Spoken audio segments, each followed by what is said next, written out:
Hi friends, எல்லாருக்கும் வணக்கம். Welcome to மன்சரைகள் சேனல். இன்றைக்கி நம்மளோட சேனலில் ஒரு சூப்பரான ரெசிபி தான் பார்க்க போகிறோம். ஆமாங்க, முருங்கைக்காயை வச்சு நம்ம ஒரு சூப்பரான கிரேவி செய்ய போகிறோம். இது சுட சுட சாதத்தில் போட்டு சாப்பிட்றதுக்காக இருக்கட்டும், அல்லது இட்லி, தோசை, சப்பாத்தி, பூரி அப்படின்னு எல்லாத்துக்குமே சாப்பிட்றதுக்கு ஒரு சூப்பரான சைடிஷ். ஸோ வாங்க நம்ம டைம் வேஸ்ட் பண்ணாமல் வீடியோக்குள்ளே போகலாம். இதுக்கு முதல்ல ஒரு கடாயில் 3 டேபிள் ஸ்பூன் அளவுக்கு எண்ணெய் சேர்த்துக்கலாம். எண்ணெய் நல்லா சூடானதுக்கப்புறமா 1 டீஸ்பூன் அளவுக்கு கடுகு உளுந்தம் பருப்பு. கடுகு நல்லா வெடித்து வந்துடட்டும். இந்த மாதிரி வெடித்ததுக்கப்புறம் 1/2 டீஸ்பூன் அளவுக்கு சோம்பும் சேர்த்து நல்லா செவந்து வந்ததுக்கப்புறமா ஒரு 10லேருந்து 12 பல் பூண்டை இந்த மாதிரி 1 2மா தட்டி சேர்த்துருக்கேன். அது கூடவே ஃப்ரெஷ்ஷான கருவேப்பிலை கொத்தும் 2 சேர்த்துட்டு இதை நல்லா வதக்கி விட்டுறலாம். எண்ணெயிலே அந்த வெள்ளை பூண்டோட பச்சை வாசனை போகிற வரைக்கும் வதக்கி விட்டணும். இப்போ பாருங்கள், நல்லா செவந்து எப்படி கலர் சேஞ்ச் ஆகி வந்திருக்குன்னு. இந்த டைமில் நம்ம 20லேருந்து 25 சின்ன வெங்காயத்தை இந்த மாதிரி கட் பண்ணி நம்ம சேர்த்துக்கலாம். சின்ன வெங்காயம் சேர்க்கும் போது டேஸ்ட்டும் நல்லாயிருக்கும். அதுபோக நம்ம உடம்புக்குமே ரொம்ப நல்லது. இப்போ வெங்காயமே நல்லா வதங்கி இந்த மாதிரி செவந்து வந்துடட்டும். ஸோ வெங்காயம் நல்லா சுருண்டு வந்ததுக்கப்புறமா அது கூடவே நல்லா பழுத்த தக்காளியாக 2 தக்காளி சேர்த்துட்டு தக்காளி வதங்கிறதுக்கு கொஞ்சமாக உப்பு சேர்த்துக்கலாம். ஸோ தக்காளியும் நம்மளுக்கு சேர்த்ததே தெரியாத அளவுக்கு நல்லா மசிஞ்சு வந்துடணும். ஸோ அந்த அளவுக்கு எண்ணெயிலே இந்த மாதிரி நல்லா வதக்கி விட்டுருங்க. இப்போ பாருங்கள், எண்ணெய் எல்லாமே பிரிஞ்சு வர ஆரம்பிச்சிருச்சு. இந்த ஸ்டேஜில் நம்ம மசாலா சேர்த்துக்கலாம். 1/2 டீஸ்பூன் அளவுக்கு மஞ்சள் தூள், 1 டீஸ்பூன் அளவுக்கு குழம்பு மிளகாய் தூள், 1 டீஸ்பூன் அளவுக்கு தனி மிளகாய் தூள், அது கூடவே 2 டீஸ்பூன் அளவுக்கு மல்லித்தூளும் சேர்த்துட்டு எண்ணெயிலேயே மசாலாவோட பச்சை வாசனை போகிற வரைக்கும் நல்லா வதக்கி விட்டுறலாம். இந்த ஸ்டேஜில் உங்களுக்கு ரொம்ப ட்ரையாக இருக்குது அப்படின்னா லைட்டாக தண்ணி தொளித்து வதக்கி விட்டுருங்க. இப்போ பாருங்கள், மசாலாவோட பச்சை வாசனை போயிடுச்சு. இப்போ நான் நறுக்கி வச்சுருக்க 3 முருங்கைக்காயை இது கூடவே சேர்த்துக்கிறேன். ஸோ இந்த சைஸ் நம்ம நறுக்கிக்கிறது தான். உங்களுக்கு தேவைப்பட்டுச்சு அப்படின்னா இன்னும் கொஞ்சம் நீளமாக நறுக்கலாம். பட் இந்த சைஸ்க்கு போடும்போது நம்மளுக்கு ரொம்பவே டேஸ்ட்டாக இருக்கும் முருங்கைக்காய். ஸோ இப்போ இதை நம்ம எண்ணெயிலே ஒரு 2 நிமிஷத்துக்கு நல்லா வதக்கி விட்டுறலாம். முருங்கைக்காய் சேர்த்த உடனே நம்ம வேறு எதுவும் பண்ண வேண்டாம். இதை எண்ணெயில் நம்ம 2 நிமிஷம் வதக்கி வைக்கும் போது தான் அதோட டேஸ்ட் ரொம்பவே சூப்பராக இருக்கும். ஸோ அதனால் கைவிடாமல் நல்லா பரட்டி நல்லா வதக்கி விட்டுருங்க. இப்போ பாருங்கள், நம்மளுக்கு முருங்கைக்காய் நல்லா வதங்கி வந்துருச்சு.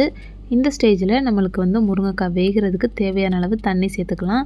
இது இவ்வளோ தான் அப்படின்னு அளவு கிடையாது. நம்மளுக்கு முருங்கைக்காய் எல்லாமே தண்ணிக்குள்ளே மூழ்கி இருக்கணும்.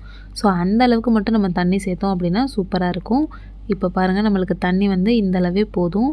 இதை நல்லா கலந்து விட்டுறலாம். மசாலா எல்லாமே கெட்டியாக இல்லாமல் நல்லா கலந்து விட்டுட்டு ஒரு லிட்டு போட்டு க்ளோஸ் பண்ணி 7லேருந்து 8 நிமிஷத்துக்கு நம்ம மீடியம் ஃப்ளேம்லேயே வச்சிடலாம். இப்போ அதுக்குள்ளே நம்ம ஒரு தேங்காய் பேஸ்ட்டு ரெடி பண்ணிட்டு வந்துடலாம். இதுக்கு மிக்ஸி ஜாரில் ஒரு கைப்பிடி அளவுக்கு நறுக்கின தேங்காய் சேர்த்துட்டு அது கூடவே 1 டீஸ்பூன் அளவுக்கு சோம்பு, 3/4 டீஸ்பூன் அளவுக்கு கசகசா, 1 டீஸ்பூன் அளவுக்கு சீரகம், இது எல்லாத்தையுமே குறப்பாக அரைச்சி அதுக்கப்புறமா தண்ணி விட்டு இந்த மாதிரி விழுதாக பேஸ்ட் மாதிரி அரைச்சி எடுத்து வச்சுக்கலாம். இப்போ பாருங்கள், சரியாக ஒரு 7 நிமிஷம் ஆயிருக்கு. இப்போ நம்மளுக்கு முருங்கைக்காய் எல்லாமே நல்லா வெந்து அது போக நம்ம ஊற்றின தண்ணியும் நல்லா வற்றி வந்திருக்கு.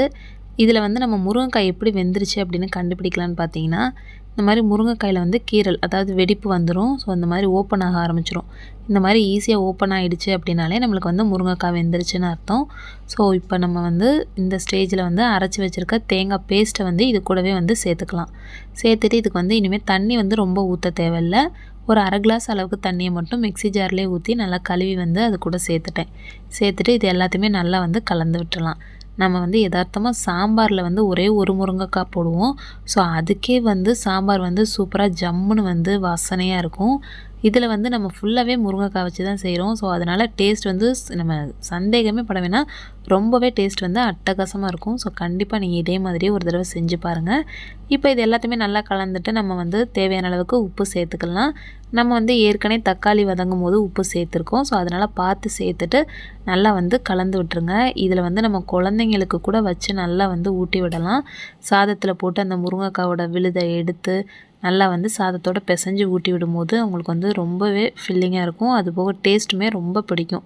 இப்போ மீடியம் ஃப்ளேம்லேயே ஒரு 2 நிமிஷத்துக்கு மட்டும் வச்சுட்டு அதுக்கப்புறம் ஓப்பன் பண்ணோம் அப்படின்னா நம்மளுக்கு சுட சுட சூப்பரான முருங்கைக்காய் தொக்கு ரெடி. ஸோ இதில் ஃபைனலாக நல்லா குட்டி குட்டியாக கட் பண்ணி வச்சுருக்க கொத்தமல்லி இலைகளை தூவி விட்டு அப்படியே சர்வ் பண்ணோம் அப்படின்னா வாசமாக டேஸ்ட்டாக சூப்பராக இருக்கும். ஸோ கண்டிப்பாக நீங்களும் இதே மாதிரி உங்கள் வீட்லேயும் ட்ரை பண்ணி பார்த்துட்டு எப்படி வந்துச்சு அப்படின்றத மறக்காமல் கமெண்ட் பண்ணுங்கள். இந்த ரெசிபி கண்டிப்பாக உங்களுக்கு ரொம்பவே பிடிச்சிருக்கும்னு நினைக்கிறேன். பிடிச்சிருந்தால் லைக் பண்ணுங்கள், ஷேர் பண்ணுங்கள். இதே மாதிரி ஒரு சூப்பரான வீடியோவோட நெக்ஸ்ட் உங்கள் எல்லாரையும் மீட் பண்ணுறேன்.